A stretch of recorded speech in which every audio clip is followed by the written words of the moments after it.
اعوذ باللہ من الشیطان الرجیم بسم اللہ الرحمن الرحیم الحمد للہ علی ما انعم وله الشکر علی ما الہم والثناء بما قدم من عموم نعم ابتدأها والسبوغ آلاء أسداها وتمام منن والاها جمع عن الإحصاء عددها ونأى عن الجزاء أمدها وتفاوت عن الإدراك أبدها وندبهم لاستزادتها بالشكر لاتصالها واستحمد إلى الخلائق بإجزالها وثنى بالندب إلى أمثالها ثم الصلاة والسلام على سيدنا ومولانا أبي القاسم محمد اللهم صل على محمد وآل محمد وآله الطيبين الطاهرين المعصومين المظلومين المنتجبين الأخيار ولعنة الله على أعدائهم الأشرار اما بعد فقال الله تبارك وتعالى في كتابه المبين بسم الله الرحمن الرحيم وإذ ابتلى إبراهيم ربه بكلمات فأتمهن قال إني جاعلك للناس إماما قال ومن ذريتي قال لا ينال عهد الظالمين مل کے باواز بلند صلوات پڑھ دیجئے اللهم صل على محمد وآل محمد رب يسر ولا تعسر وتمم بالخير يا رب العالمين. عنوان گفتگو مقام امامت نبوت عامہ سے کیسے برتر اور افضل ہے. اور قبل اس کے کہ اس گفتگو کا باقاعدہ آغاز کیا جائے ایک نکتہ آپ سب کی خدمت میں عرض کرتا چلوں اور ماشاءاللہ آپ لوگ یقیناً اس چیز کی پابندی کرتی ہوں گی.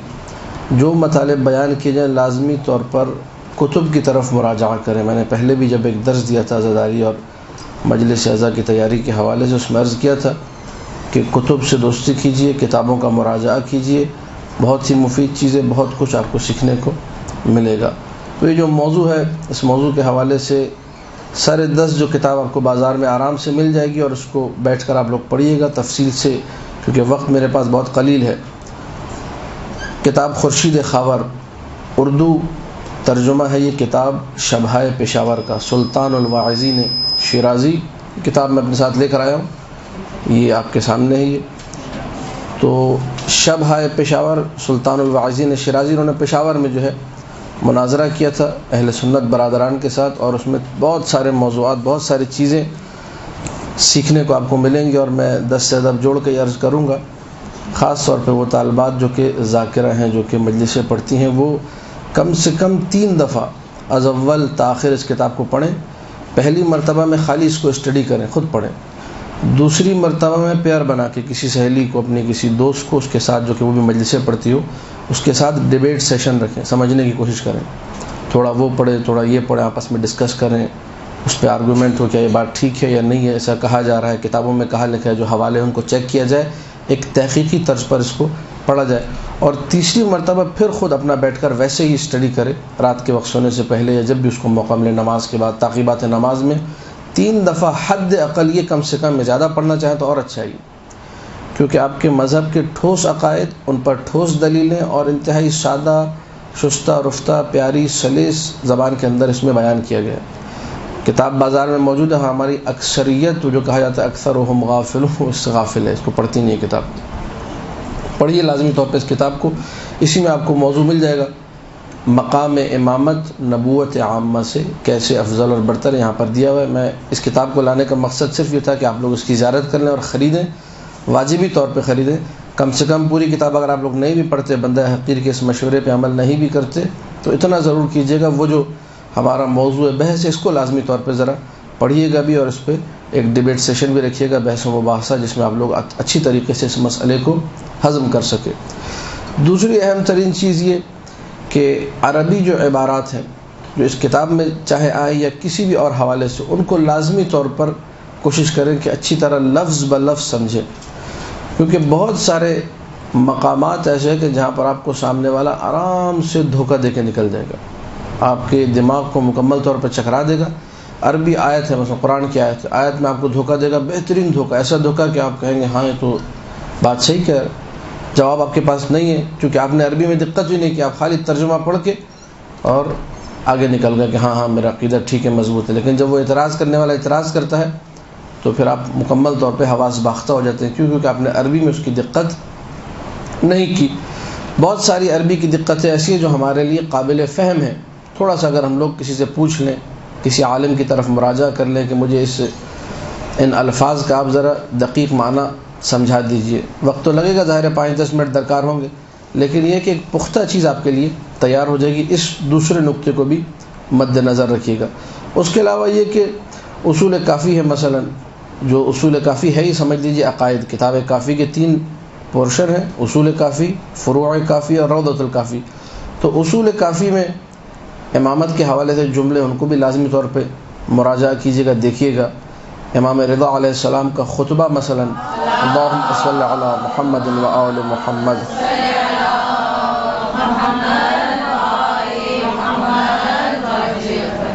اس کو لازمی طور پہ آپ لوگ پڑھیے گا، دیکھیے گا مولانا اس میں کیا امامت کی تعریف کی ہے۔ اب ہم لوگ ڈائریکٹ چونکہ موضوع پہ جانے والے ہیں تو اس لیے سارے کے سارے سلسلے کہ متکلمین کی کتب میں سے لفظ امامت کو نکالا جائے، امامت سے مراد کیا ہے، الامامت و ریاست عامہ فی الدین والدنیا والآخرہ، یہ ساری کی ساری تعبیرات پیش کی جائیں۔ مراد کیا ہے، مقصود کیا ہے، ریاست سے مراد کیا ہے، امام جو سیاست کرتا ہے، مثلا زیارت جامع کبیرہ میں بھی آیا ہے سیاست العباد، سیاسی حوالے سے بھی امام، روحانی حوالے سے بھی امام، اسپریچولیٹی بھی اس کے اندر موجود ہے، دنیا کے تمام امور میں وہ اپنا نفوذ رکھتا ہے۔ ان تمام چیزوں کو یکے بعد دیگرے کھولنا، اس کو اچھی طریقے سے سامنے والے کو ہضم کرانا، اس کے لیے تھوڑا زیادہ وقت چاہیے، 1-1.5 گھنٹے میں یہ ممکن نہیں، اس کے لیے کافی نشستیں چاہیے جس کے بعد یہ امر جو ہے میسر اور آسان ہو سکے گا۔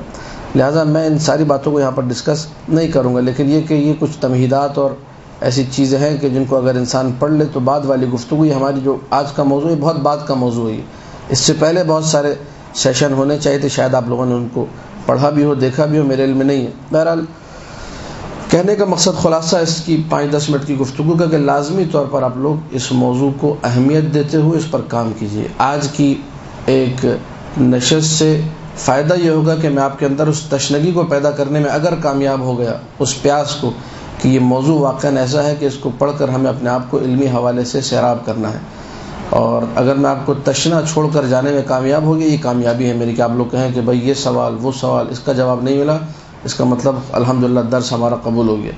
اور اگر یہ بھی نہیں ہوا تو پھر جو ہے خدا ہمیں ہدایت دے اور ہماری توفیقات میں بھی اضافہ کرے۔ سرنامہ کلام جس آیت کو بنایا میں نے، اللہم صلی علی محمد و آل محمد،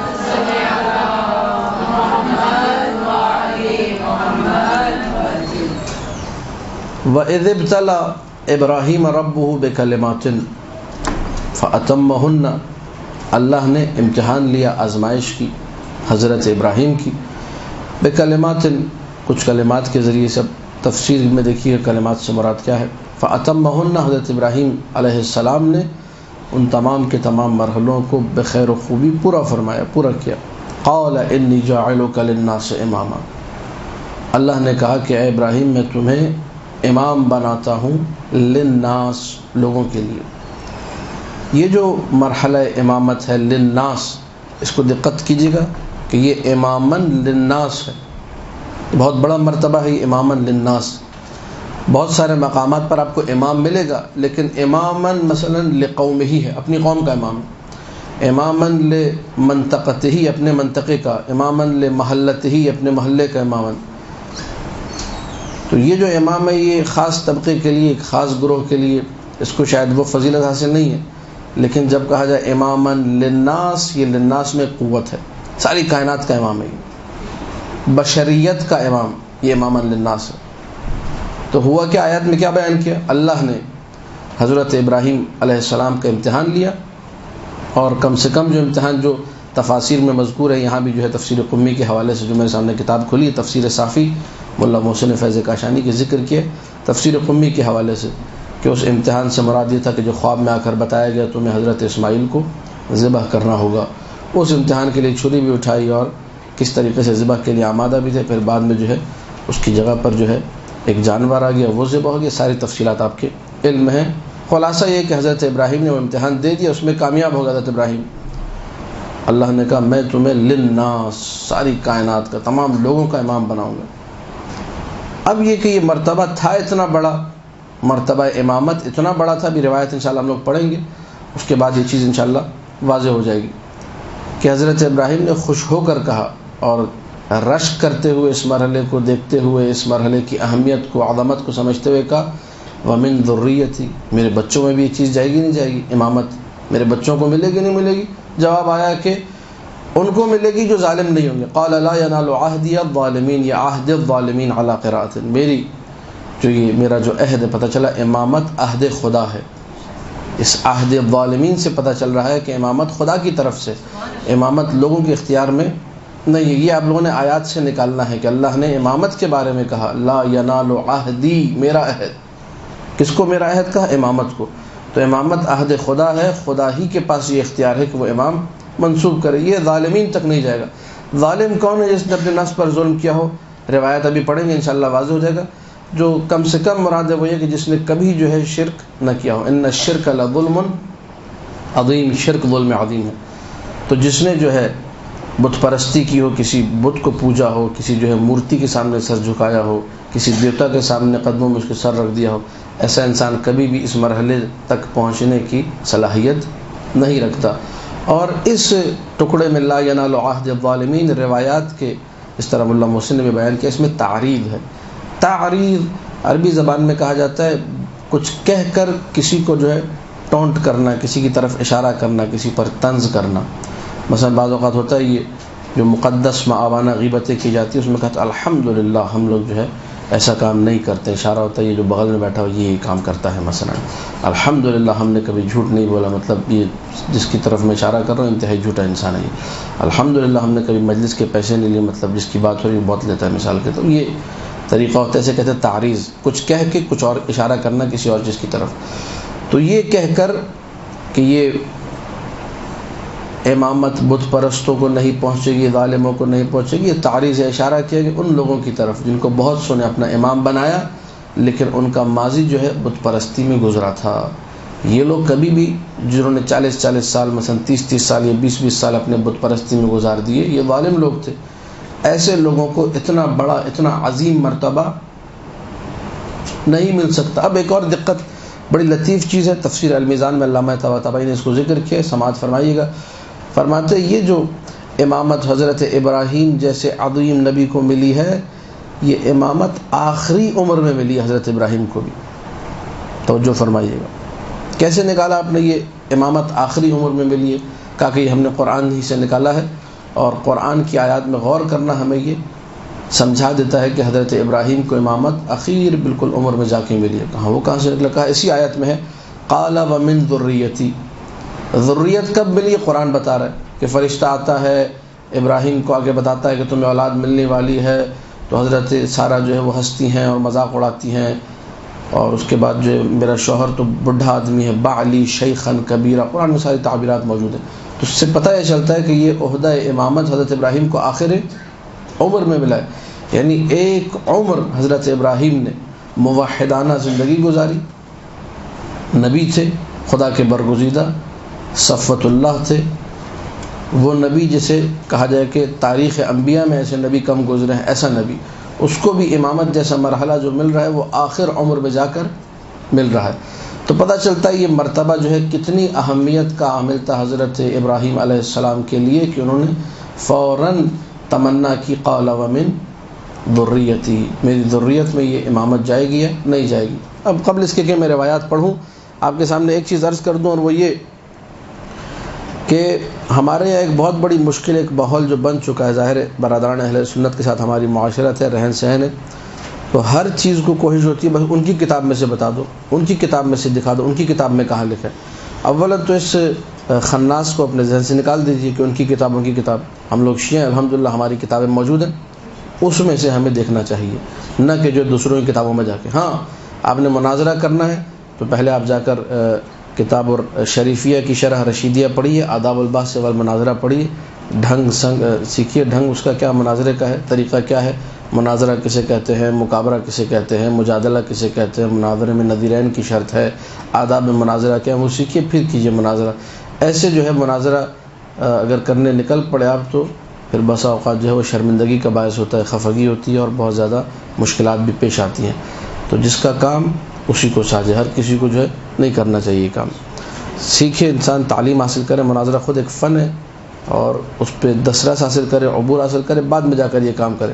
الا یہ کہ ہمارے پاس بعض مناظرے ایسے ہیں یقیناً کہ جن میں کوئی مثال کے طور پر انتہائی جاہل شخص علی الظاہر، اس کے پاس کوئی علم وغیرہ نہیں ہے، پڑھا لکھا نہیں ہے، حاصل کچھ بھی نہیں کیا، لیکن وہ بھی بسا اوقات بتأیید معصومین، چونکہ مذہب کا دفاع جو ہے منظور ہوتا ہے، مذہب حقہ کی جو ہے جسے کہا جائے آشنائی لوگوں کو کرانا ہوتی ہے، کچھ مصلحتیں ہوتی ہے بعض جگہوں پر، وہاں اگر ایسے لوگوں سے کوئی ایسا مناظرہ ہو جاتا ہے بتأیید معصومین، اس کو ہم لوگ بیس بنا کر ہر جگہ پھر چل نہیں سکتے۔ اس نقطے کو مد نظر رکھیے گا کہ ہر جگہ آپ شروع کر دیں۔ جیسے ایک مختصر سا واقعہ میں عرض کر دوں مثال کے طور پر، آیت اللہ بہجت نے اس کو اپنی کتاب میں کوٹ کیا، در محضر آیت اللہ بہجت، 2 جو ہے جلدوں پر کتاب بازار میں موجود ہے۔ محمد حسین رخشاد ان کے شاگرد، 14 سال ان کے درس خارج میں بیٹھنے کے بعد جو نکات انہوں نے بیان کیے اس کو جمع کیا۔ اس میں انہوں نے والی کرمان کا ایک واقعہ سنایا کہ والی کرمان جو ہے اس نے اپنے گھر پہ جشن رکھا 13 رجب کا، اور اس میں جو ہے سارے کے سارے علماء کو بلایا۔ تو ایک جو عالم تھا جو کہ مخالف تھا شیعوں کا، اس نے کہا میں اس جشن میں جو ہے نہیں آؤں گا۔ اس نے دھمکی دے دی، والی نے کہا کہ اگر نہیں آیا تو جو ہے تمہیں قتل کر دیا جائے گا یا مثال کے طور پر جیل میں ڈال دیا جائے گا وغیرہ وغیرہ۔ زبردستی اس کو جو ہے ڈنڈے کے زور پہ بلایا گیا کہ تم نے ہر حال میں جشن میں آ کر بیٹھنا ہے۔ اب وہ متعصب بھی تھا، مخالف بھی تھا، آنا نہیں بھی چاہ رہا تھا۔ بہرحال اس کو اسٹیج پہ لا کے بٹھا دیا، بھئی یہ فلاں قوم کا بڑا اور بزرگ عالم دین ہے۔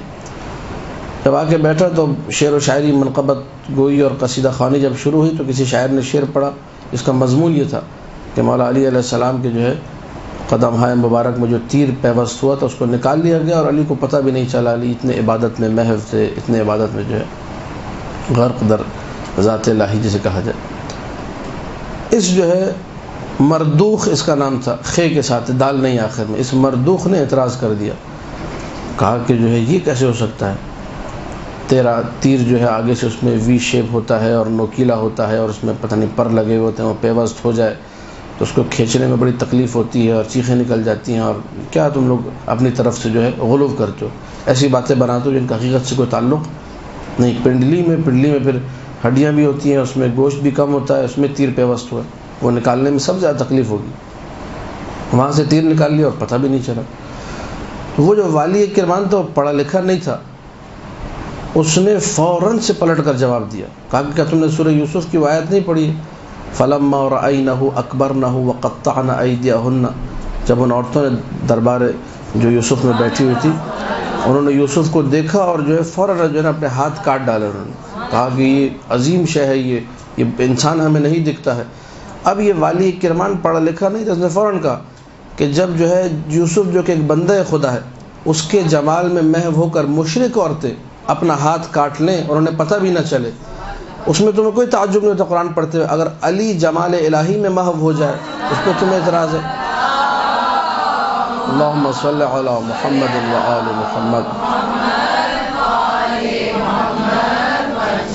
اب یہ نکتہ لطیف بھی ہے، اچھا بھی ہے اور حق بھی ہے، آپ نے درود بھی پڑھا خوش ہو کر، لیکن اس کو بیس بنا کے میں بولوں کہ چلو میری بھی ایسی تائید ہو جائے گی، ٹھیک ہے؟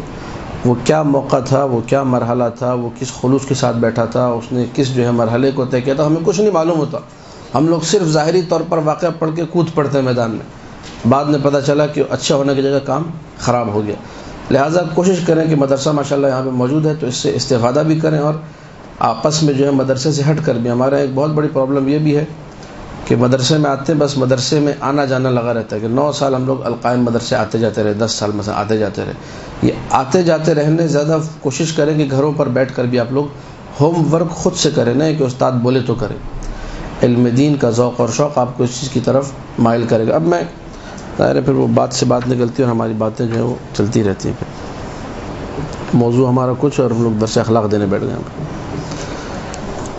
روایت سماعت فرمائیے گا غور سے ذرا. کتاب کافی شریف شیخ محمد ابن یعقوب کلینی رحمۃ اللہ علیہ کی کتاب.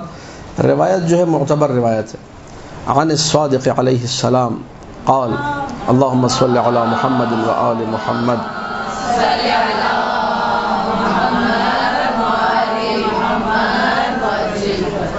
اب یہ جو عربی عبارت پڑھنے کا مقصد یہ تاکہ کوئی یہ نہ کہے کہ جی فلانا مولانا صاحب کہہ کر گئے تھے یا فلانا طالب علم نے یہ کہا تھا. نہیں، یہ کلام معصوم ہے. ان اللہ تبارک و تعالی اتخذ ابراہیم عبدا قبل ان یتخذہ نبیا. اللہ نے ابراہیم کو مقام عبدیت پر فائز کیا، اپنا بندہ قرار دیا قبل اس کے کہ ان کو نبی قرار دیتے. پہلے مقام عبدیت، اس کے بعد مقام نبوت. وَإِنَّ اللَّهَ اتَّخَذَهُ نَبِيًّا قَبْلَ أَن يَتَّخِذَهُ رَسُولًا. کلام معصوم ہے. اللہ نے ابراہیم کو نبی بنایا قبل اس کے کہ انہیں رسول بناتے. یہ مرحلے آپ لوگ ذہن نشین کیجیے گا. پہلا مرحلہ کیا تھا؟ عبدیت کا، عبد بنایا. دوسرا مرحلہ کون سا ملا؟ نبوت کا، نبی بنایا. وَإِنَّ اللَّهَ اتَّخَذَهُ رَسُولًا قَبْلَ أَن يَتَّخِذَهُ خَلِيلًا. اللہ نے ابراہیم کو رسول بنایا قبل اس کے کہ اپنا خلیل بناتے. عبدیت، نبوت، رسالت، خلت. وَإِنَّ اللَّهَ اتَّخَذَهُ خَلِيلًا. پھر اللہ نے خلیل بنایا قبل ان يجعله اماما، قبل اس کے کہ ابراہیم کو امام بناتے.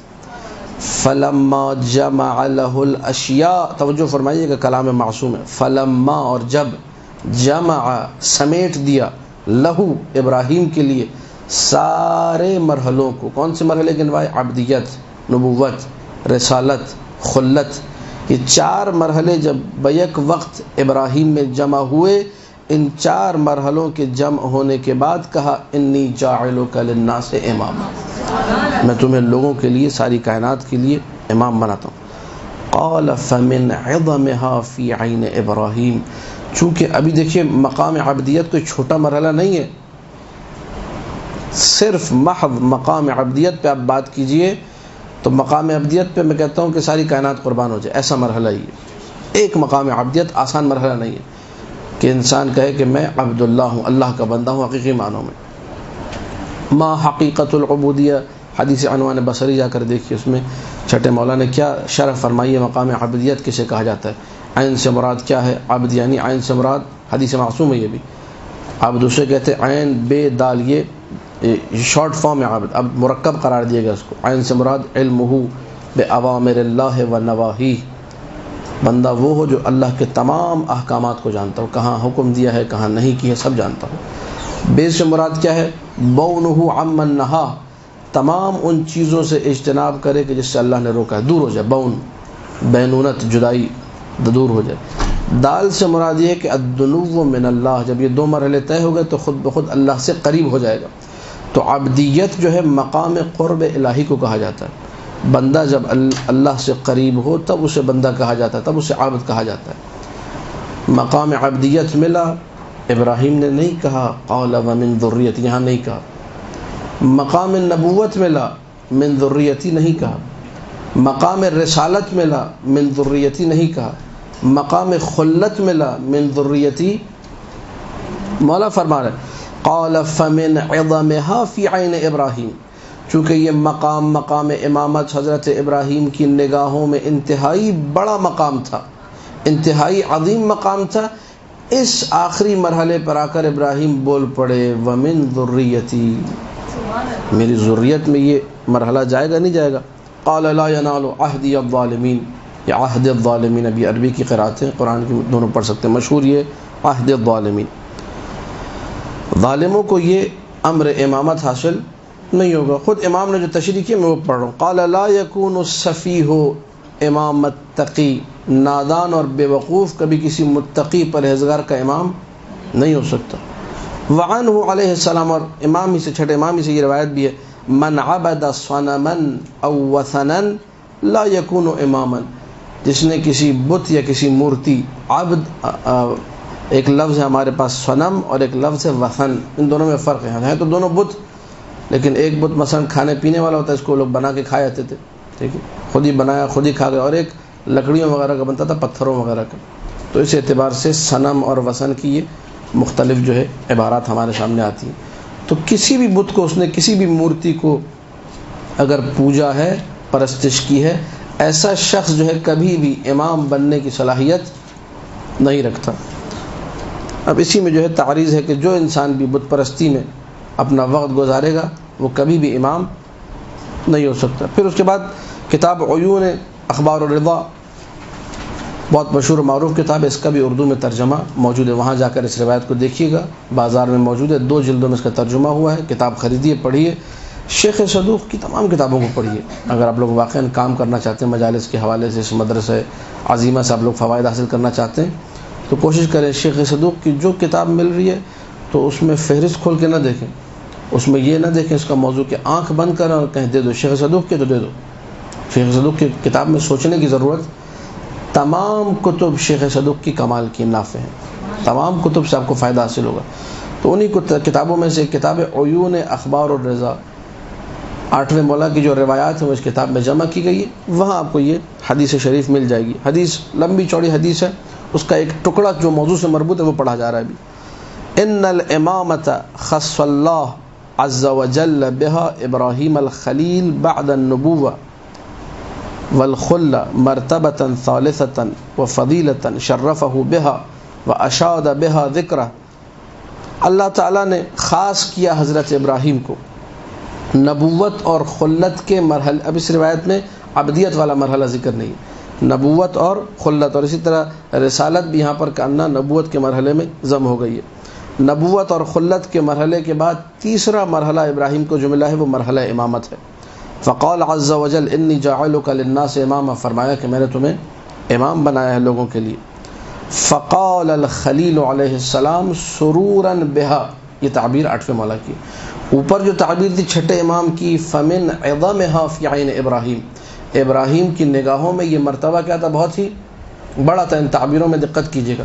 8ویں مولا کی تعبیر یہ ہے کہ ابراہیم نے خوش ہوتے ہوئے کہ یہ مرحلہ اتنا بڑا مرحلہ مجھے مل گیا ہے. تعبیر تھوڑی سی چینج ہے، مطلب وہی ہے. سرورا بها، اس مرحلے کو دیکھ کر خوشی کا اظہار کرتے ہوئے، اپنے سرور کا اظہار کرتے ہوئے یہ کہا تھا ومن ذریتی. تو وہ مرحلہ جس پر ابراہیم خوش ہوئے، اپنی خوشی کا اظہار کیا، وہ یہ کہہ کر کیا ومن ذریتی، میری ذریت میں یہ مقام جائے گا یا نہیں جائے گا. فابطلت، اللہ نے جواب میں کہا لا ینال عہد الظالمین. اس لا ینال عہد الظالمین نے تا روز حشر، تا قیام قیامت، ہر ظالم کی امامت پر خط بطلان کھینچ دی ہے. تمام جو ہے ظالموں کی امامت کو مکمل طور پہ باطل کر دیا ہے. یہ چند جو ہے روایات تھی جو کہ اس آیت کے ذیل میں تھی. سورہ بقرہ آیت کا نشان ہے 124 124. وَإِذِ ابْتَلَى إِبْرَاهِيمَ رَبُّهُ بِكَلِمَاتٍ فَأَتَمَّهُنَّ قَالَ إِنِّي جَاعِلُكَ لِلنَّاسِ إِمَامًا قَالَ وَمِنْ ذُرِّيَّتِي قَالَ لَا يَنَالُ عَهْدِ الظَّالِمِينَ. یہ آیت ہے. اب آپ لوگوں کی ذمہ داری ہے اس آیت پر مزید کام کریں. میں چونکہ وقت میں کمی ہے، کچھ اور بھی آپ کے سامنے ابھی رکھنا ہے، کچھ اور مطالب رکھنے ہیں، تو اسی لیے اس پہ ہم لوگ اکتفا کریں گے. وإلا اس میں مزید جو ہے وسعت ہے کہ مزید اس میں بہت زیادہ ہم لوگ گفتگو کر سکتے ہیں، مزید نکات بیان کر سکتے ہیں، مزید شرح بیان ہو سکتی ہے. خلاصۃ الکلام، اگر آپ کو کبھی بھی امامت کی افضلیت پر دلیل پیش کرنی ہو قرآن سے، کیسے امامت نبوت سے افضل ہے، تو آپ نے یہ آیت پڑھنی ہے اور اس کے بعد یہ روایات سنانی ہے کہ ہماری معتبر کتابوں میں، کتاب کافیہ شریف میں، کتاب عیون اخبار الرضا میں ہمارے ائمہ کی طرف سے کسی ایک امام کی حدیث اور کہا جائے کہ بھئی مثلا وہ حدیث ضعیف نہیں، ہماری معتبر کتب میں معتبر احادیث موجود ہیں جس میں یہ بیان کیا گیا ہے کہ مقام امامت اہل بیت علیہم السلام کی نگاہ میں مقام نبوت عامہ سے افضل ہے. اب یہ میں نے شروع میں جو وضاحت نہیں کی وہ وضاحت یہاں پر دے دوں. نبوت عامہ جب ہم لوگ کہتے ہیں تو نبوت عامہ سے مراد ہوتی ہے نبوت خاصہ سے ہٹ کر. نبوت خاصہ ہے خاتم الانبیاء محمد مصطفیٰ صلی اللہ علیہ وآلہ وسلم. اللہم صلی علی محمد وآل محمد. ان کی نبوت جو کہلاتی ہے وہ نبوت خاصہ ہے. نبوت خاصہ یعنی مقام خاتمیت. نبوت خاصہ یعنی وہ نبی جو کہ کان نبیًا وآدم بین الماء والطین، ابھی آدم نہیں بنے تھے، مٹی اور پانی کے درمیان تھے. یہ ہستی اس وقت بھی نبی تھی، وہ نبی کہ جس کے نور سے جدا ہونے والے کو علی کہتے ہیں، خاتم الانبیاء. تو یہ جو ہے اللہم صلی علی محمد و آل محمد.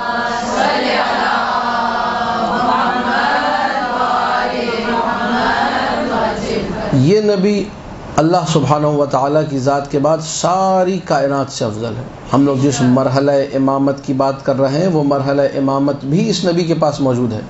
اس کے علاوہ اگر کسی کے پاس بھی مقام امامت موجود ہے، یہ مقام امامت افضل ہے کس سے؟ مقام نبوت سے. احادیث ہم نے پیش کر دی. اچھا، اب یہاں سے جو ہے سوال اٹھے گا، وہ سوال یہ کہ اچھا امام جو ہے وہ انبیاء سے افضل ہے. آپ نے تو یہ بات ثابت کر دی، آیت بھی پڑھ دی آپ نے، روایات بھی سنا دی. تو حضرت ابراہیم کے پاس یہ مقام تھا یا نہیں تھا؟ آیت ہے ہی حضرت ابراہیم کے بارے میں کہ ان کو مقام امامت ملا. نبوت ان کے پاس تھی، رسالت ان کے پاس تھی، خلت ان کے پاس تھی، عبدیت ان کے پاس تھی، سارے مرحلے سمیٹ کے انہوں نے اپنے پاس رکھ لیے. تو اب شیعہ حضرات جو یہ کہتے ہیں کہ امیر المؤمنین افضل ہو گئے، حضرت آدم سے بھی تو حضرت ابراہیم سے بھی تو حضرت موسیٰ سے بھی تو حضرت عیسیٰ سے بھی، یہ کہاں سے نکالا آپ لوگوں نے؟ اب یہ ہمارا اسٹیپ نمبر 2 آ جائے گا.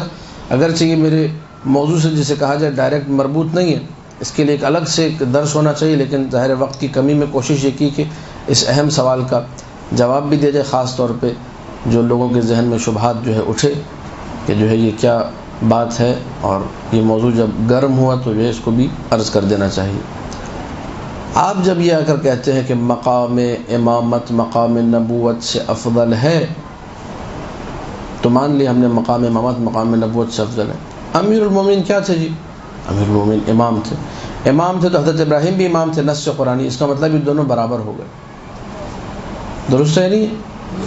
اس کا مطلب یہ دونوں برابر ہو گئے. شیعہ حضرات نے ایک شور مچایا ہوا ہے کہ جی علی ہر نبی سے افضل ہے سوائے خاتم الانبیاء کے، جو ہم نے بیان کر دیا ابھی. آخری نبی کے علاوہ ہر نبی سے افضل ہے. آخری نبی کے حوالے سے بھی بعض لوگوں نے کہا شیعہ ان سے بھی افضل کہتے ہیں. پروپیگنڈا باقاعدہ ہوا ہمارے خلاف، جو کہ شیعوں کا ایسا کوئی عقیدہ نہیں ہے. ایک بالکل آٹے میں نمک کے برابر ایک گروہ جو یہ سمجھتا تھا کہ حضرت علی نعوذ باللہ، ہمارا ایسا کوئی عقیدہ نہیں. وہ یہ کہتا تھا کہ رسول سے بھی افضل ہے، اور قرآن جو ہے وہ آیا نازلی جو ہے نعوذ باللہ حضرت علی کے اوپر ہوا تھا، اور نعوذ باللہ اللہ معاف کرے نقل کفر نہ باشد، اس لیے باتیں کوٹ کر رہا ہوں. تو رسول اللہ نے وہ اپنی طرف کھینچ لیا اور علی کو فارغ کر دیا وغیرہ وغیرہ قسم کی غلیظ قسم کی باتیں جو ذکر کرنا مناسب بھی نہیں، توہین آمیز باتیں. اس عقیدے کا مذہب شیعہ سے کوئی تعلق نہیں ہے. شیعہ حضرات نے کبھی ایسا عقیدہ پورے تاریخ آپ اٹھا کر دیکھیے نہیں رکھا کہ امیر المومنین کو افضل، بلکہ ہمارے ہاں تو یہ حدیث کتب میں موجود ہے، اور مطلب شیعہ کتابوں میں ہے ہی ہے. سنیوں نے ان حدیثوں کو نقل کیا ہے کہ رسول اکرم صلی اللہ علیہ وآلہ وسلم اللہم صلی علی محمد و آل محمد.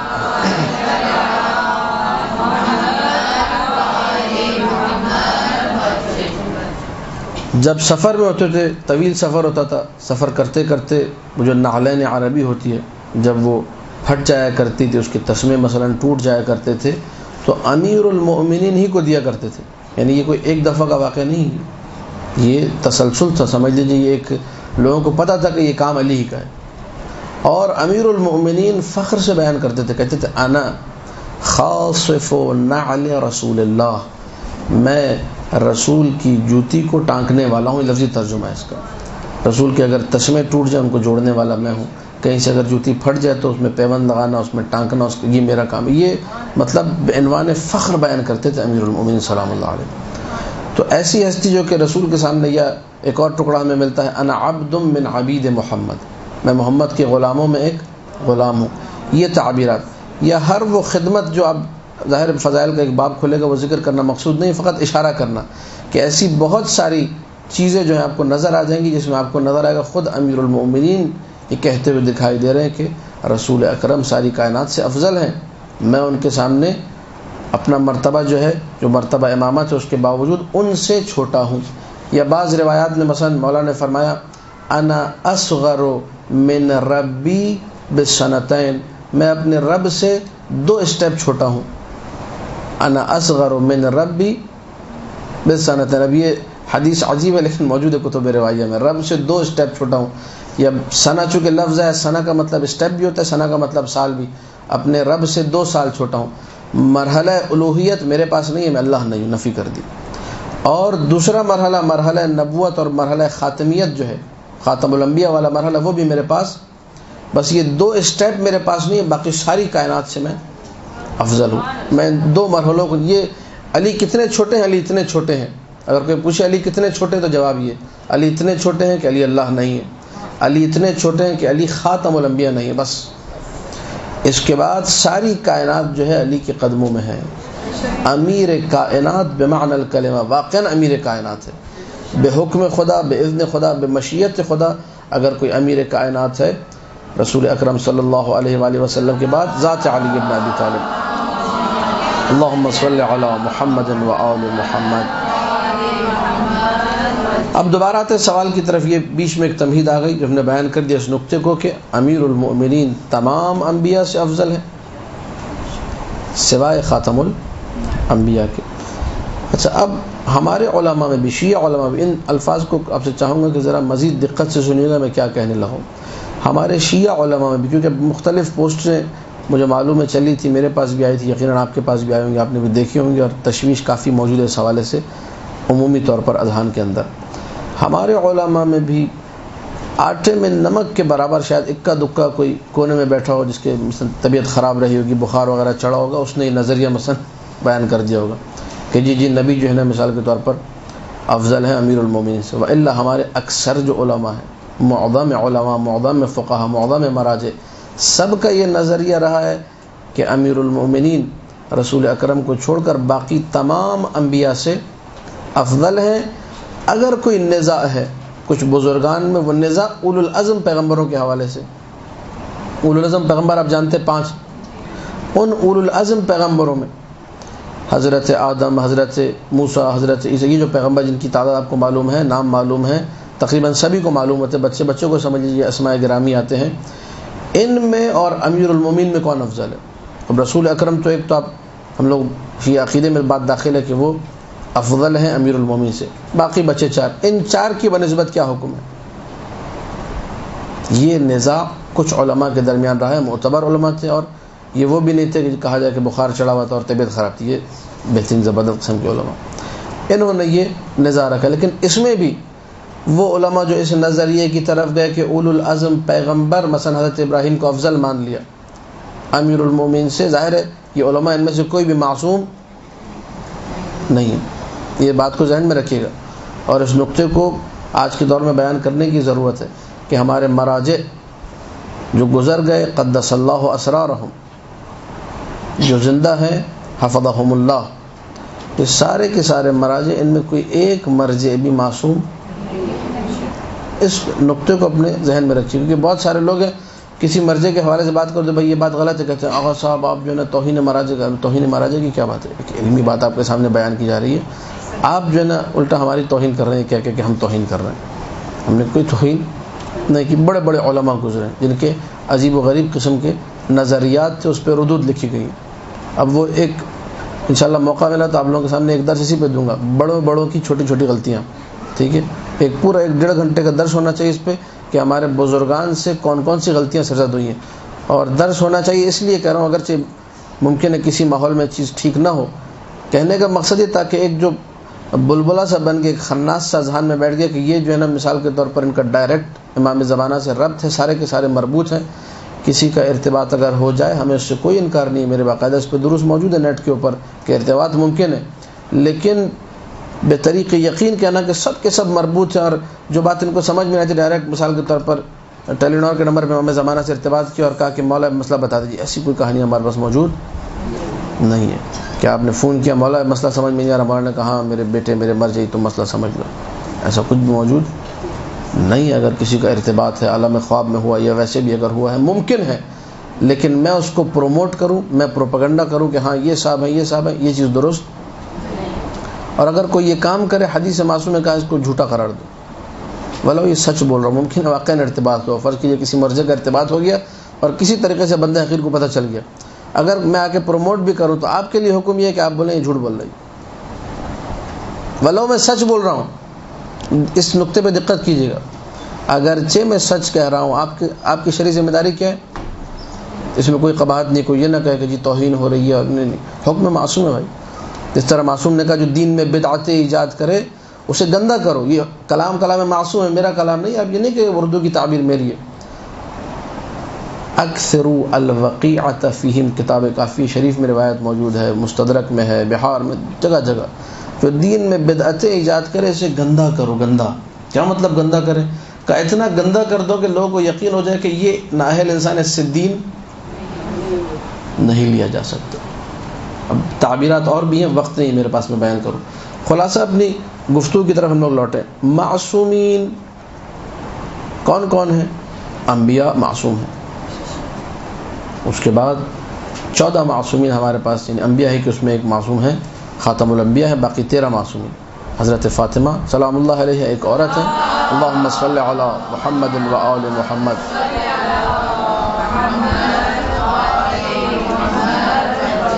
باقی جو ہے 12 مرد ہیں، 12 جو ہے ائمہ ہیں سلام اللہ علیہم، یہ معصوم ہیں.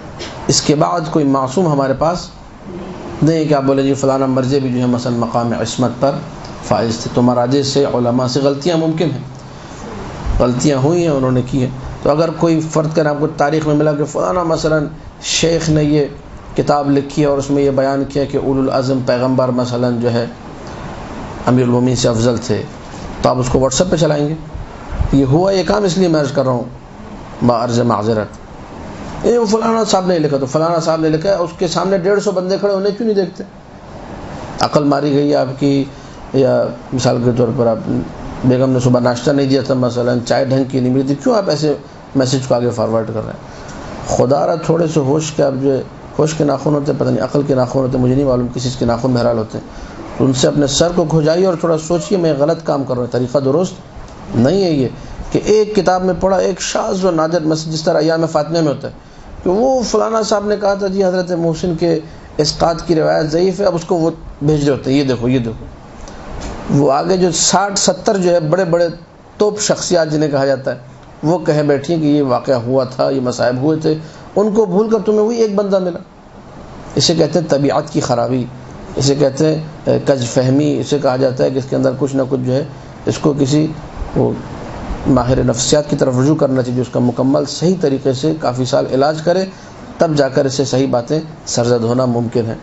فلذا کبھی آپ لوگ، جب یہ ہمارا بھی درس جاری ہے، کل کو آپ جو ہے نا کہیں جی فلانا صاحب نے لکھا ہے، تو میں پھر آپ کی بات کو ہو سکتا ہے جواب بھی نہ دوں کہ یہ آپ کی بات قطعاً درست. میں آپ کے سامنے معظم یعنی جمہور، اکثریت کی بات کرتا ہوں.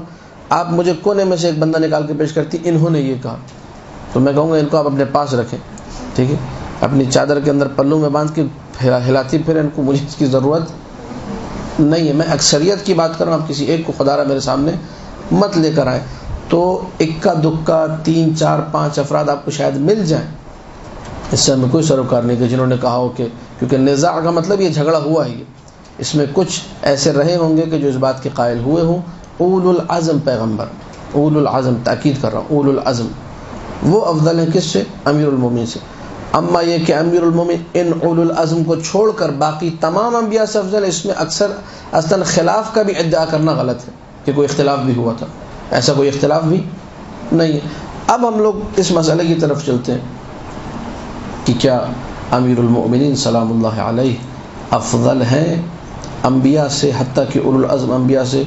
تو اب آپ اگر روایات کا مشاہدہ کرنے لگیں گے تو آپ کو ملے گا ایک نہیں سینکڑوں ہمارے پاس اس قسم کی روایات موجود ہیں. اجمالی روایات بھی ہیں، تفصیلی روایات بھی ہیں. اجمالی روایات یعنی جن میں عمومی طور پر کہا گیا کہ ہاں بھائی تمام انبیاء سے مثلا افضل ہے. میں آپ کے سامنے ایک جو ہے روایت عرض کرتا ہوں.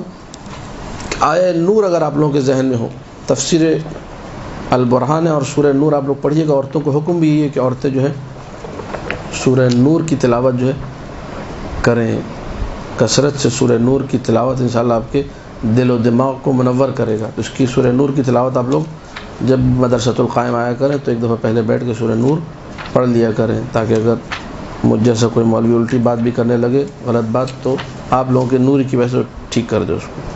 سورہ نور کے بڑے فوائد ہیں, عجیب سورہ ہے یہ. اس سورہ نور کی جو آیت ہے 35ویں آیت, جسے آیت نور کہا جاتا ہے, اسی آیت کی وجہ سے اس سورہ کا نام سورہ نور پڑا ہے, اور مشہور و معروف آیت ہے. اللہ نور السماوات مثل نورہ کمشکات فیہا مصباح المصباح فی زجاجۃ الزجاجۃ کأنہا کوکب دری یوقد من شجرۃ مبارکۃ زیتونۃ لا شرقیۃ ولا غربیہ یکاد زیتها یضیء ولو لم تمسسہ نار نور علی نور. اللہ نور مثل نور, ٹھیک, نور علی نور یہد اللہ لنورہ من یشاء وَيَضْرِبُ اللَّهُ الْأَمْثَالَ لِلنَّاسِ وَاللَّهُ بِكُلِّ شَيْءٍ عَلِيمٌ. تقریباً 4 مرتبہ اس آیت کے اندر کلمہ نور جو ہے استعمال ہوا, اور اسی وجہ سے سورہ کا نام جو ہے سورہ نور رکھ دیا گیا. اس 35ویں آیت کو, اب یہ 35ویں آیت بھی خود ایک جو ہے فضائل کا عظیم باب ہے, اس کو جب آپ مکمل کرتے تو فوراً اگلی جو آیت ہے 36ویں آیت, اس کے شروع میں آتا ہے فی بیوتن. اب میں تفسیر نہیں کروں گا, فقط آپ کو اشارہ دے کے آگے نکلوں گا. اللہ نور السماوات والارض, اللہ آسمانوں اور زمینوں کا ہدایت کرنے والا ہے.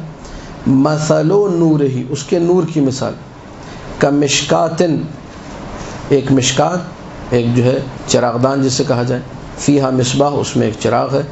یہ چراغ ہوتا کہاں پر ہے؟ یہ چراغدان, یہ قندیل, یہ طاق, یہ کدھر ہے؟ سب کا سب فی بیوتن. مشکات فی بیوتن, یہاں سے جڑا ہوا ہے. یہ اللہ کے نور کی جو مثال پیش کی, ایک چراغ اور ایک قندیل اور ایک طاقچے وغیرہ کی, یہ فی بیوتن ان گھروں میں ہے کہ اذن اللہ ان ترفع. 36ویں آیت, یہ نور ان گھروں میں پایا جاتا ہے. اس جو ہے 36ویں آیت کے ذیل میں فقط شیعہ علماء نہیں ہیں, اگرچہ میں نے شروع میں کہہ دیا کہ ہمارا مبنی یہ کہ ہمیں شیعہ کتب سے, شیعوں کی کتابوں سے روایت مل گئی, ہمارے لیے کافی ہے. ہم نے عقیدہ اپنی کتابوں سے بنانا ہے, دوسروں کی کتابوں سے عقیدہ, یہ ایک بات ہوگی. لیکن اگر آپ کو کبھی افہام خصم کہتے ہیں, افہام خصم یعنی سامنے والے کو چپ کرانا, سامنے والے کو چپ کرانا بھی ہو تو آپ اسی سورہ نور کو کہیے بابا آپ جا کر تفسیر در منصور دیکھ لیجئے, آپ اپنی تفاسیر جو اہل سنت بزرگ علماء کی تفاسیر ان کا مراجعہ کر لیجئے. تقریباً سب سنی علماء جو ہیں وہ اس آیت کے ذیل میں, 36ویں آیت کے ذیل میں اس روایت کو کوٹ کرتے ہیں. یہ آپ لوگ ذہن میں رکھیے گا, ہم نے اجمالی حوالے سے کہا ہے کہ امیر المومنین سلام اللہ علیہ اور ان کا جو مقام ہے وہ تمام انبیاء سے کیا ہے, رسول اکرم کو چھوڑ کر افضل ہے. روایت جو ہے وہ انس بن مالک سے, انس بن مالک آپ کو معلوم ہے, ٹھیک ہے, کون تھا, اس نے یہ روایت جو ہے نقل کی ہے. وعن بریدہ, بریدہ نے بھی اسی روایت کو نقل کیا ہے. تفسیر برہان آیت کے ذیل میں 8ویں روایت ہے یہ, اور البرہان کا بھی ظاہراً جو ہے ترجمہ ہو چکا ہے. فی بیوت اذن اللہ ان ترفع ویذکر فیہا اسمہ یسبح له فیہا بالغدو والآصال رجال. جب یہ آیت اللہ کے رسول نے مسجد نبوی میں پڑھ کر سنائی, فقام الیہ رجل, ایک بندہ جو ہے کھڑا ہو گیا فوراً اپنی جگہ سے, قیام کیا اس نے. یہاں پر قام الیہ رجل لکھا ہے, اہل سنت کی تفاسیر میں خلیفہ دوم کا نام ملتا ہے کہ یہ بندہ خلیفہ دوم ہے. فقال ای بیوت ہذہ, یہ کون سے گھر ہے؟ اللہ کے نور کی مثال, کون سے گھر ہیں یا رسول اللہ؟ فقال بیوت الانبیاء, وہ گھر کے جن میں اللہ کی ہدایت مجسم ہوتی ہے, اللہ کی ہدایت رہا کرتی ہے. اب یہ بھی آپ لوگوں نے توجہ کی یا نہیں کہ مجھے نہیں معلوم, میں نے نور السماوات والارض کا ترجمہ ہدایت کیا, کیونکہ نور اور لائٹ یہ فزکس جنہوں نے پڑھی اس کا تعلق جسمانیات سے. لائٹ کا بھی ایک جسم ہوتا ہے, اور اللہ کو جسم سے جوڑنا, جسم کے قریب کرنا ہمارے عقیدے کے خلاف ہے, مجسمہ کا عقیدہ ہے. ہم لوگ اللہ کو جسم نہیں مانتے, اسی لیے معانی الاخبار میں, اسی طریقے سے جو ہے عیون اخبار الرضا میں اور دیگر جو کتابیں ہیں ان میں سب میں جب مولا سے پوچھا گیا کہ نور سے مراد کیا ہے, کہا کہ ہادن للسماوات والارض, آسمانوں اور زمینوں کا ہدایت کرنے والا. تو نور سے مراد نور ہدایت.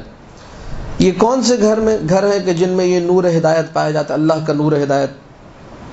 کہا کہ بیوت الانبیاء. فقام الیہ ابو بکر, حضرت ابو بکر کھڑے ہو گئے.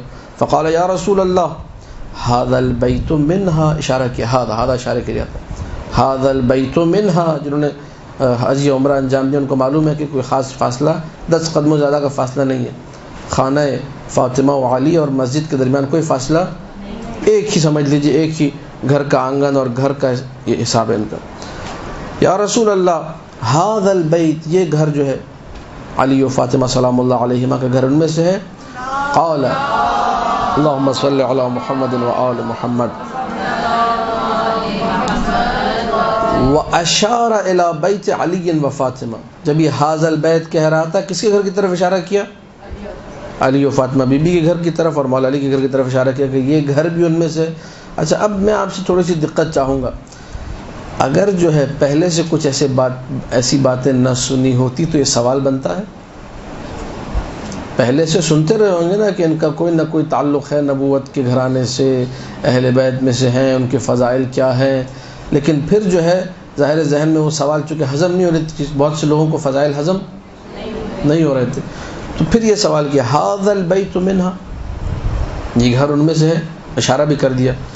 یہ اجمالی روایت کا اصل جو ٹکڑا ہے وہ یہاں پر ہے. قال، یہ اہل سنت نے بھی اس کو نقل کیا، نعم من افضلها، یہ صرف ان گھروں میں سے نہیں ہے بلکہ ان گھروں میں یعنی انبیاء کے گھروں میں سب سے افضل گھر علی و فاطمہ کا گھر ہے. تو یہ افضلیت کی تعبیر ہے اور یہ مطلق ہے، اس میں اولو العزم پیغمبر بھی آ گئے، اس میں دوسرے سارے پیغمبر بھی آ گئے، تمام کے تمام انبیاء اس میں آ گئے. یہ تفسیر البرہان المجلد الخامس آیہ نور کے ذیل میں 8ویں آیت جو ہے اس کے ذیل میں یہ روایت ہم نے پڑھی، جس میں یہ بیان ہوا کہ امیر المؤمنین سلام اللہ علیہ کا گھر جو ہے وہ انبیاء کے گھروں سے کیا ہے؟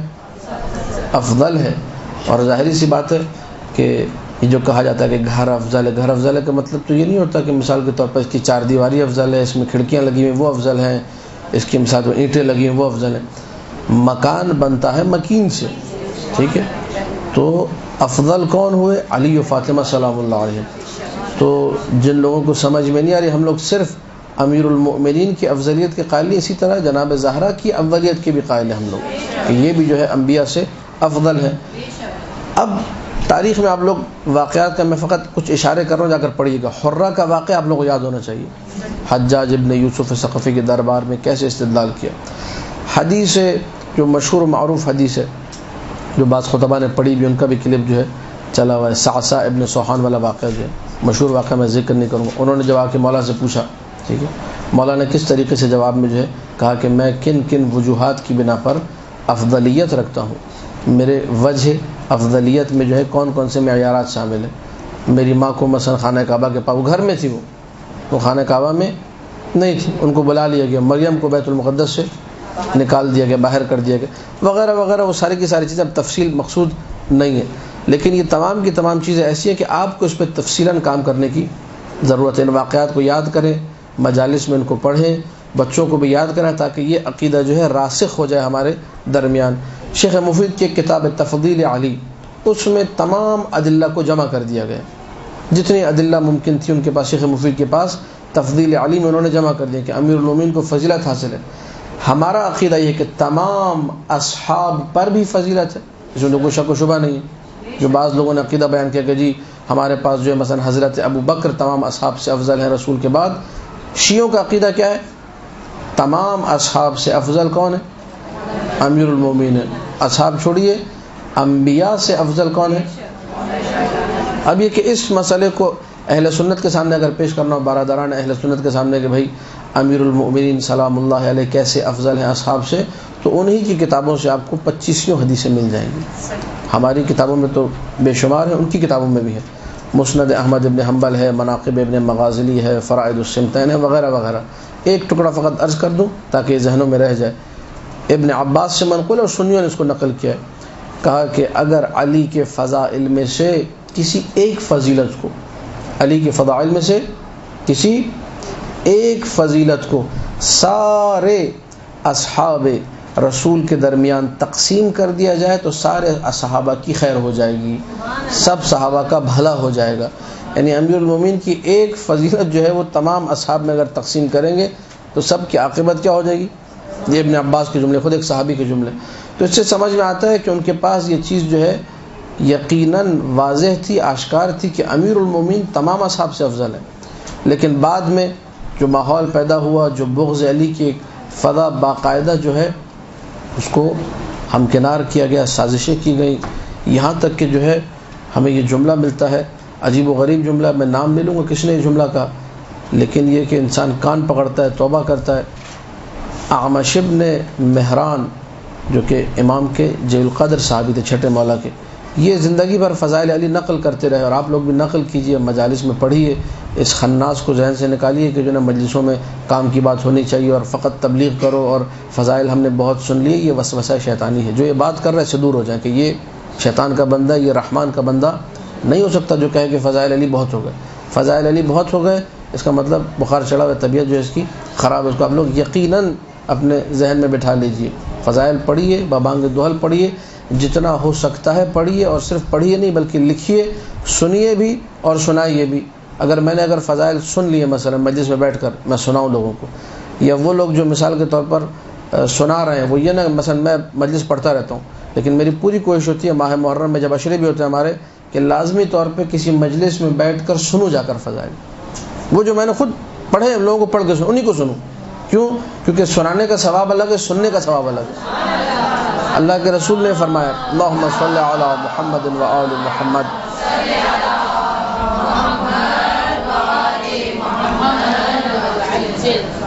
فرمایا جو پڑھ کر سنائے گا، جو ذکر کرے گا اس کے تمام گناہ معاف ہیں، اور جو سنے گا اس کے بارے میں یہ کہ کانوں سے جو اس نے گناہ انجام دیے وہ سارے معاف ہوں گے۔ حدیث موجود ہے، کتاب حدیقۃ الشیعہ مقدس اردبیلی کی جو کتاب ہے اس میں موجود ہے۔ سنیوں نے بھی اس حدیث کو نقل کیا، شیعوں نے بھی نقل کیا، تو معتبر احادیث میں سے ایک حدیث ہے۔ لہٰذا ذکر فضائل جتنا ہو سکتا ہے آپ کیجئے۔ فضائل امیر المومنین پڑھتے جائیں گے، بہت سارے ابواب آپ پر کھلتے جائیں گے۔ تاریخ ہے پوری، اور یہ تاریخ جو ہے عجیب و غریب تاریخ ہے۔ یہ تاریخ جو ہے انسان کو رلا دینے والی تاریخ ہے کہ جس تاریخ میں یہ آ رہا ہے کہ امام کا ایک صحابی زندگی بھر فضائل امیر المومنین پڑھتا ہے، اس کو آ کر مرنے سے پہلے، کوئی بہت بڑا نام ہے میں نام نہیں لوں گا، مرنے سے پہلے وہ شخص آ کر یہ کہتا ہے کہ تم مرنے لگے ہو، حالت احتضار میں ہو، تم نے زندگی بھر فضائل علی پڑھے، میں چاہتا ہوں تمہاری عاقبت اچھی ہو جائے تو تم توبہ کرو، تم نے زندگی بھر کیوں فضائل علی پڑھے؟ فضائل علی پڑھنا ایک گناہ ہے، اس سے توبہ کرو، یہ آ کر کہا جا رہا ہے۔ دور ایسا تھا، کتنے سال کتنے ممبروں سے ذکر امیر المؤمنین کو گھٹایا گیا، گستاخی کی گئی۔ جملے یہ تھے جو طاغوت نے چاروں طرف بھجوائے تھے، کہا کہ خطبوں میں پڑھا جائے اللہم لعن، میں نقل کفر کر رہا ہوں، کفریہ جملہ ہی، اللہم لعن، آگے مولا کا نام لگا دیا اس نے کہ یہ ہر بندہ پڑھے، جو نہیں پڑھے گا اس کی نماز جمعہ باطل ہے۔ یعنی بعد میں نماز جمعہ کیوں ہوتا تھا؟ بعد والا جملہ جو نہ کہے، دعا اس طرح بد دعا نہ کروائے امیر المومنین، نماز جمعہ باطل ہے۔ پڑھیے یہ جغرافیہ کی جو کتابیں جو اہل سنت نے لکھی اس میں باقاعدہ ذکر موجود ہے کہ ایک بندہ جو ہے بھول گیا وہ یہ گستاخی کرنا امیر المومنین کی شان میں، جب واپس جا رہا تو اسے کسی جگہ پہ جا کے یاد آیا کہ اوہ آج تو نماز جمعہ میں نے یہ بدتمیزی کی نہیں، اس نے وہی کھڑے ہو کر 1000 مرتبہ مولا کی شان میں گستاخی کی، اور وہاں اس نے ایک مسجد بنوائی، اس مسجد کا نام رکھا مسجد الذکر۔ علامہ امین الغدیری میں اس قصے کو ذکر کیا ہے، مسجد الذکر، یعنی یہاں پر مجھے یہ نیک عمل یاد آیا تھا۔ ٹھیک ہے، یہ بدبخت جو تھا عمر ابن عبد العزیز اموی بادشاہ، اس نے جو ہے جب بند کروانا چاہا، مولا علی کی شان میں گستاخی ہوئی ہے، ٹھیک ہے، اور بدبخت بھی میں نے اس لیے کہا کہ میرے مولا کا فرمان ہے، لوگ تو بڑا پیار کرتے تھے۔ جب یہ دنیا سے گیا تو 5ویں مولا سے آ کر کسی نے کہا کہ مولا آج وہ چلا گیا، اور کہا لوگ کیا کہہ رہے؟ کہا لوگ سب کہہ رہے رحمت اللہ علیہ، خدا کی رحمت اس پر۔ تو امام نے کہا کہ ہاں آج وہ مرا ہے جس کو زمین والے رحمت اللہ علیہ کہہ رہے ہیں اور آسمان والے لعنت اللہ علیہ کہہ رہے ہیں، ٹھیک ہے، اس کو ذہن میں رکھیے گا۔ اس نے آ کر جو کام کیا اس کی وجہ سے بادشاہوں کو بھی اس سے محبت ہو گئی، جو کہ نہیں ہونی چاہیے، صاف صاف سی بات ہے۔ جب امام کو محبت نہیں تو آپ کو محبت، اس نے جب بند کرنا چاہا کہ بھئی یہ لعنت کا سلسلہ بند ہونا چاہیے، باقاعدہ محافل ہوئی، اس میں فضائل سنائے گئے علی کہ یہ فضائل ہے، یہ فضائل ہے، کیوں علی کو نعوذ باللہ علی کی شان میں گستاخی ہو رہی ہے، گالیاں دی جا رہی ہے، لعنت کی جا رہی ہے، سب و شتم، ایک طوفان بدتمیزی کئی سال جو جاری تھا، بند ہونا چاہیے۔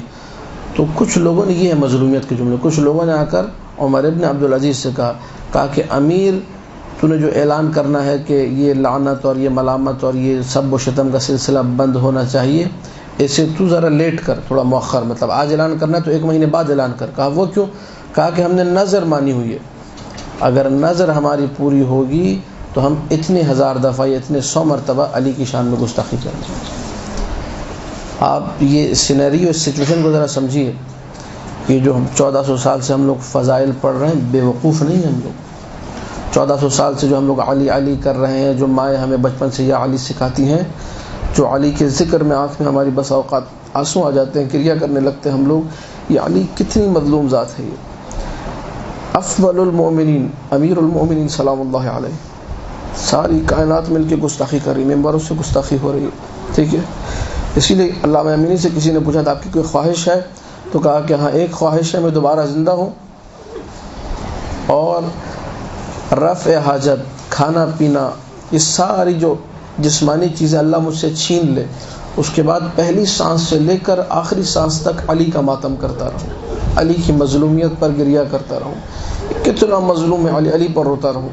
شیعہ و سنی نے لکھا مدینہ کی گلیوں میں کبھی رسول اللہ کو علی اکیلے جب مل جایا کرتے تھے، فوراً سینے سے چمٹا لیا کرتے تھے، بے ابی الوحید بے ابی الغریب، میں میرا باپ عبداللہ فدا ہو، میں فدا ہو جاؤں کس پر؟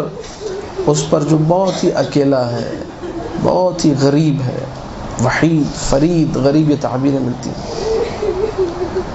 امیر المؤمنین سلام اللہ علیہ کے ذکر کو ہم لوگ اگر اچھی طرح نہیں کر سکتے تو خدا را امامہ لگا کے منقصد تو نہ کریں، اس ذکر کو کم تو نہ کریں۔ یقین جانیے جو واقعات ہوئے، میرے ذہن میں ایک چیز آئی تھی، آپ کے سامنے بیان کر دوں۔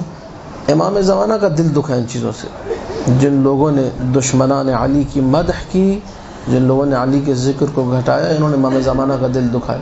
کیسے امام زمانہ کا دل دکھایا؟ آپ کیسے کہہ رہے ہیں استدلال کیا؟ استدلال میرے پاس یہ، معصوم نے فرمایا شیعتنا، ہمارے جو شیعہ ہیں، یفرحون لفرحنا ویحزنون لحزننا، ہمارے شیعہ خوش ہوتے ہیں ہماری خوشی میں اور غمناک ہوتے ہیں ہمارے غمگین ہونے پر۔ وہ بیچارے کہ جن کو کوئی لینا دینا نہیں، نہ ٹی وی سے نہ میڈیا سے، ان کو بھی جب پتہ چلا، میں نے ان کی آنکھوں میں آنسو دیکھے، ان کی آنکھوں میں آنسو دیکھ کر مجھے پتہ چلا کہ اس کا مطلب امام زمانہ بھی رو رہے ہیں، بھی تعلق ہی نہیں اس کا، نہ کسی مولوی سے تعلق ہے، نہ کسی بدشیعہ، سادہ بیچارہ شیعہ، صبح ڈیوٹی پہ آتا ہے، شام کو ڈیوٹی سے واپس آتا ہے، بس یہ کہ اس کی ساری زندگی کا ہم مقام ایک ہوتا ہے، حسین کی مجلس میں حاضر ہو جاؤں، ایک نعرہ حیدری لگا رہا ہوں۔ اس کو پتہ چلا، وہ بھی رونے لگا۔ ہمارے مولانا نے اسی بات کی رونے لگا تھا، کب امام زمانہ کا ظہور ہوگا، کب ہم لوگ اس مظلومیت سے باہر آئیں گے؟ ذکر علی علیہ السلام آج بھی مظلوم ہے، اس کو مظلومیت سے آپ لوگ باہر نکالیے۔ ذکر امیر المؤمنین کو زیادہ سے زیادہ کیجیے۔ امیر المؤمنین افضل من جمیع الصحابہ، بلا شک، افضل من جمیع الانبیاء الا رسول اللہ، بلا شک و شبہ، رسول کے علاوہ تمام انبیاء سے افضل ہیں۔ ادلہ کیا ہے؟ ادلہ بے شمار ذکر ہوتی ہیں، قرآن کی آیت ہم نے پڑھ دی ہے۔ ایک نقطہ بس، چونکہ وقت اب میرے پاس تھوڑا رہ گیا، انشاءاللہ موقع ملا تو تفصیل سے وہ واقعات جن کا میں نے اشارہ کیا میں ذکر کروں گا۔ فقط 2 جملے آپ کے سامنے عرض کر دوں۔ پہلی بات یہ کہ ہم لوگ جو امیر المؤمنین کو افضل کہتے ہیں، حضرت ابراہیم سے، حضرت عیسیٰ سے، حضرت موسیٰ سے، حضرت آدم سے، وہ صرف اس وجہ سے نہیں کہتے کہ جی امام ہے تو افضل ہوگا، تو ابراہیم بھی امام سے برابر ہو جائیں گے۔ ہمارے افضل کہنے کا معیار اور افضل کہنے کی وجہ یہ ہے کہ یہ وصی ہے خاتم الانبیاء کے، توجہ فرمائیے گا، چونکہ خاتم الانبیاء کے وصی ہیں اس لیے افضل ہے کس سے؟ ابراہیم سے بھی، آدم سے بھی، موسیٰ سے بھی، عیسیٰ سے بھی۔ اگر خاتم الانبیاء کے وصی نہ ہوتے، کسی اور کے وصی ہوتے، مثلا یہ مرحلہ نہ ہوتا، تو شاید ہمارا عقیدہ یہ نہ ہوتا۔ اب یہ جملے بھی احتیاطاً کہہ رہا ہوں میں، اور وہ بھی سمجھانے کے لیے عقیدے کو کہہ رہا ہوں، وَإِلَّا یہ ہستیاں جب تک یہ علی و محمد و فاطمہ و حسن و حسین کا نام ہے، سینکڑوں روایات ہیں، بھری ہوئی ہیں، تھوڑا سا کوئی آنکھیں کھول کے پڑھے کہ ہر نبی جو ہے اپنا وسیلہ قرار دے رہا ہے، وسیلہ کسی افضل چیز کو قرار دی جاتا ہے، یعنی ابراہیم وسیلہ قرار دے ان ہستیوں کو۔ یہ اسی جو آیت ہم نے پڑھی سورہ بقرہ کی، اذ ابتلی ابراہیم ربہ بکلمات فاتمہن، کلمات سے مراد کیا ہے؟ کہا کہ وہ کلمات یہی 5 تن ہیں، محمد و علی و فاطمہ و حسن و حسین۔ تو ابراہیم کے لیے معیار امتحان، ابراہیم کا جو امتحان لیا جا رہا ہے وہ یہاں سے لیا جا رہا ہے۔ آدم کی دعا اگر قبول ہو رہی ہے سلام اللہ علیہ ان کے صدقے میں، موسیٰ کی دعائیں قبول ہو رہی ہیں سلام اللہ علیہ ان کے صدقے میں، عیسیٰ کی دعائیں قبول ہو رہی ہیں سلام اللہ علیہ ان کے صدقے میں، ہر نبی ان کو اپنا وسیلہ بنا رہا ہے۔ تو کیا آپ کو اتنی بھی عقل نہیں ہے کہ ایک جو ہے شخص اپنے سے کم چیز کو وسیلہ نہیں بنا سکتا، بلکہ ہمیشہ وسیلہ افضل چیز کو بنایا جاتا ہے۔ پھر ان کے بارے میں پوچھا جا رہا ہے کہ یہ کون ہستیاں ہیں، ان کے فضائل سنائے جا رہے ہیں، ان کے مصائب پر تمام انبیاء گریہ کر رہے ہیں، ان کی محبت کا حکم دے رہے ہیں. سارے کے سارے قرائن ہیں جس سے بات واضح طور پر آشکار ہوتی ہے کہ خاتم الانبیاء کے جو اوصیاء ہیں، چونکہ دقت فرمائیے گا، چونکہ خاتم الانبیاء کے اوصیاء ہیں اس لیے افضل ہے. والا قانون جو ہے وہ یہ ہے کہ جس قوم میں نبی ہو اس کا وصی اس سے افضل نہیں ہو سکتا. وصی کا مقام کم ہے، نبی کا مقام جو بلند ہے، اس میں کوئی شک و شبہ نہیں. ہمارا عقیدہ یہ ہے. صرف ایک جگہ ما من عام الا وقد خوص، ایک مقام ہے، وہ مقام کون سا ہے؟ جہاں پر آ کر جو نشیہ کہتے ہیں یہاں سارے وصی جو ہیں وہ افضل ہیں سارے انبیاء سے، وہ خاتم الانبیاء کے اوصیاء ہیں جو افضل ہیں. ایک دلیل یہ آپ لوگ اچھے طریقے سے اس کو مزید کھول کر پیش کر سکتے ہیں. دوسری حدیث اشباہ یا حدیث تشبیہ، دو اس کے نام لے جاتے ہیں. اس کو تفضیل علی میں شیخ مفید نے نقل کیا ہے. حتیٰ سنی جو علماء، اسی خورشید خاور شبہ پشاور میں اگر آپ لوگ دیکھیں گے اس کتاب میں، تو سنی علماء نے اپنی کتب کے اندر حدیث اشباہ کو ذکر کر کے وہ جملے کوٹ کی جو شیعوں کے پاس بھی نہیں ہے. شیعہ کتب میں وہ جملہ آپ کو نہیں ملے گا جو سنیوں نے لکھا ہوا ہے، اور اس سے امیر المومنین کی افضلیت کو انبیاء پر ذکر کیا ہے. من اراد ان ينظر الى آدم فی علمہ فلینظر الى علی بن ابی طالب. جو آدم کو اس کے پورا جو علم ہی، یہ بھی نحو کا قاعدہ ہے، مفرد جب اضافہ ہو تو مفید عموم ہے. یعنی اگر آپ نے آدم علیہ السلام کا پورا علم دیکھنا ہے، پورے کا پورا علم، آدم کو مجسم اس کے علم میں دیکھنا ہے، تو آپ علی علیہ السلام کی طرف نگاہ کریں. اس میں علم علی کا ذکر نہیں ہے. کہا کہ اگر آدم کا علم دیکھنا چاہو تو وہ علی میں مل جائے گا. علی کا اپنا علم کتنا ہے، وہ زیادہ ہے، وہ تو افضل ہوئے یا نہیں ہوئے علی علیہ السلام. اسی طرح من اراد ان ينظر الى ابراہیم فی خلتہ، ابراہیم کے پاس مرحلہ خلت ابھی ہم نے ذکر کیا، وہ مرحلہ خلت بھی اگر پورا کا پورا دیکھنا ہے، وہ پورا کا پورا مرحلہ علی میں نظر آ جائے گا، اس سے زیادہ بھی علی میں موجود ہے، علی افضل ہے. اسی طرح آگے یہ حدیث جو ہے موجود ہے. پھر ہمارے خطبہ پڑھتے ہیں جو مرحومین ہیں، ان سے بھی میں نے جملہ سنا تھا، کتابوں میں موجود ہے، آپ لوگوں نے بھی شاید پڑھا ہو. اور جملے کو پڑھنے میں کسی قسم کا کوئی حرج نہیں ہے کہ اگر علی کو تقسیم کیا جائے یا بکھیر دیا جائے تو کبھی آدم بنیں گے، کبھی جو ہے موسیٰ بنیں گے، کبھی عیسیٰ بنیں گے، کبھی ابراہیم بنیں گے، اور اگر سمیٹ دیا جائے تو ایک علی. یہ اسی حدیث اشباہ سے نکالا ہوا جملہ ہے، اس کو پڑھنے میں کوئی حرج نہیں ہے. علی علیہ السلام یقیناً افضل ہے. پھر اہل سنت سے اگر آپ نے کہنا ہو کہ جی آپ کے پاس تو اس مقام پر ہی دلیل پیش کرتا ہے، اگرچہ دلیل ظاہری طور پر کمزور ہے، حدیث ہمارے پاس ضعیف حدیث کے طور پر موجود ہے، قوی حدیث نہیں ہے، لیکن چونکہ انہوں نے کوٹ کی ہے، وہ اس حدیث کو مانتے ہیں، ان کے لیے، آپ سنیوں کے لیے، برادران اہل سنت کے لیے حدیث پیش کر سکتے ہیں کہ آپ نے اپنی کتب میں نقل کیا ہے علماء امتی افضل من انبیاء بنی اسرائیل. جب ایک عام عالم افضل ہو سکتا ہے انبیاء بنی اسرائیل سے، تو کیا ان کا مقام عام عالموں جتنا بھی نہیں؟ ائمہ علیہ السلام 12 امام، ان کا مقام عام عالموں جتنا بھی نہیں ہے.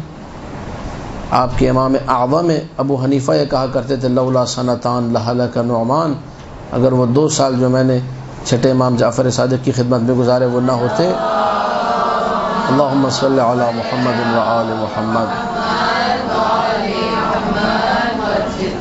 تو میں ہلاک ہو جاتا، میں تباہ و برباد ہو جاتا.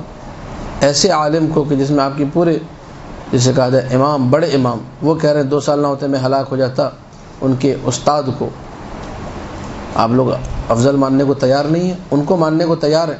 ان کے بارے میں وہ حدیثیں جا کے پڑھیے آپ ذرا کتابوں میں، فضائل امام اعظم ابو حنیفہ، تو آپ کی آنکھیں جو ہیں کھوپڑی سے باہر نکل آئیں گی کہ ایسے بھی فضائل ہوتے ہیں.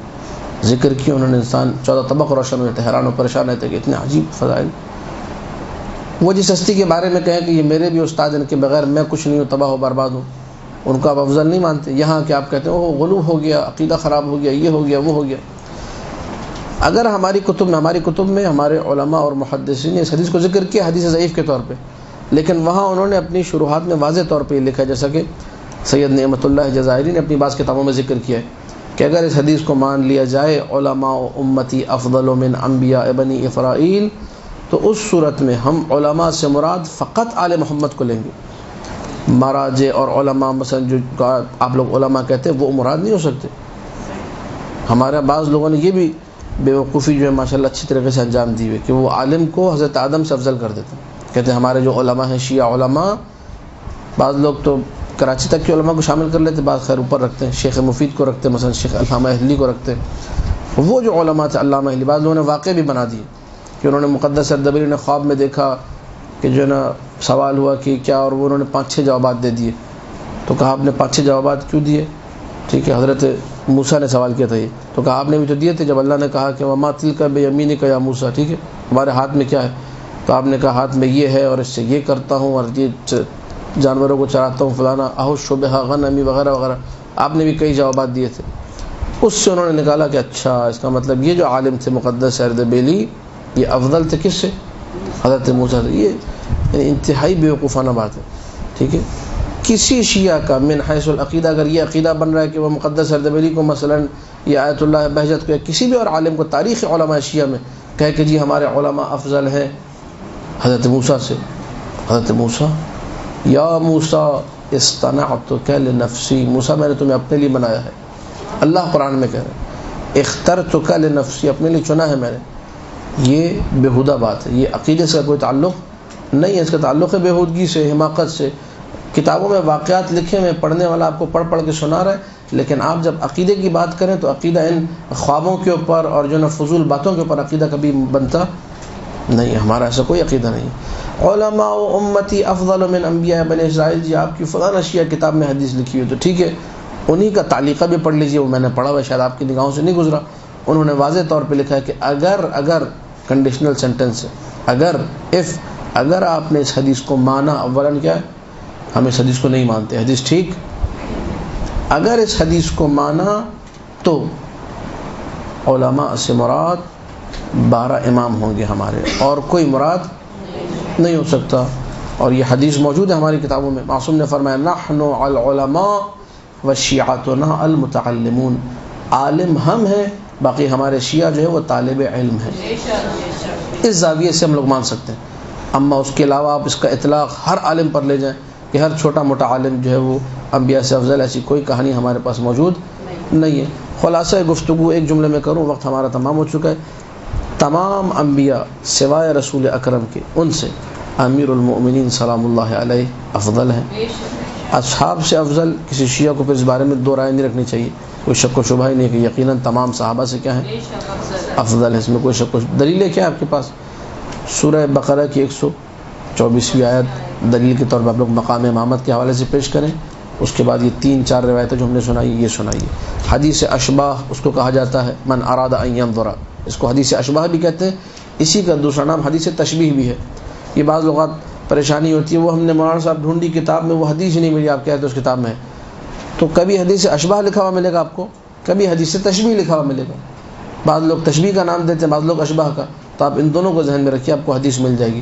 اس حدیث پر بھی ایک ڈائری بنائیے، ایک چھوٹی کاپی بنائیے، جتنا شیعہ سنی علماء نے لکھا اس کو جمع کیجئے، اور یہاں پر آپ کو قدر وافر یہاں پہ مل جائے گا. خورشید خاور ترجمہ شبہ پشاور میں سارا میٹر انہوں نے جمع کر دیا حوالوں سمیت. بہت اچھی کتاب ہے، وہ سب میں نے ذکر نہیں کیا، اس کو جا کے پڑھیے. آیہ مباہلہ کا میں نے ذکر نہیں کیا کیونکہ وہ ایک الگ موضوع ہے، پھر اس میں اشکالات الگ ہیں، اعتراضات الگ ہیں، جوابات الگ ہیں. اس کو جا کر پڑھیے. مقام نفس رسول، جب نفس رسول ہے، حدیث غدیر ہے من کنت مولا فہذا علی مولا. ہمارے علماء پڑھتے رہے، اول امر سے آج تک پڑھتے آ رہے ہیں کہ رسول کیا آدم کے مولا نہیں، رسول کیا نوح کے، موسیٰ کے، عیسیٰ کے، ان کے مولا ہے مولا. من کنت مولا فہذا علی مولا، تو علی بھی سب کے کیا ہے مولا ہے. جب علی مولا ہوگا تو مولا سب سے کیا ہے افضل ہے. یہ کچھ دلیلیں یعنی قلیل ترین اگر کہا جائے میں نے پیش کی ہیں، اور کوشش یہ تھی کہ ان دلیلوں کے ساتھ ان مطالب کو مربوط کیا جائے کہ آپ ٹھوس طریقے سے سامنے والے کے سامنے پیش کر سکیں. امید ہے کہ آپ لوگوں نے اس درس سے استفادہ کیا ہوگا. بندہ حقیر کو اپنی دعاؤں میں یاد رکھیے گا. خداوند متعال ہم سب کو امیر المؤمنین سلام اللہ علیہ کے فضائل پڑھنے کی اور پڑھ کر سنانے کی توفیق عطا کرے. وما علینا الا البلاغ المبین. برحمتک یا ارحم الراحمین، وصلی اللہ علی محمد وآلہ الطاہرین.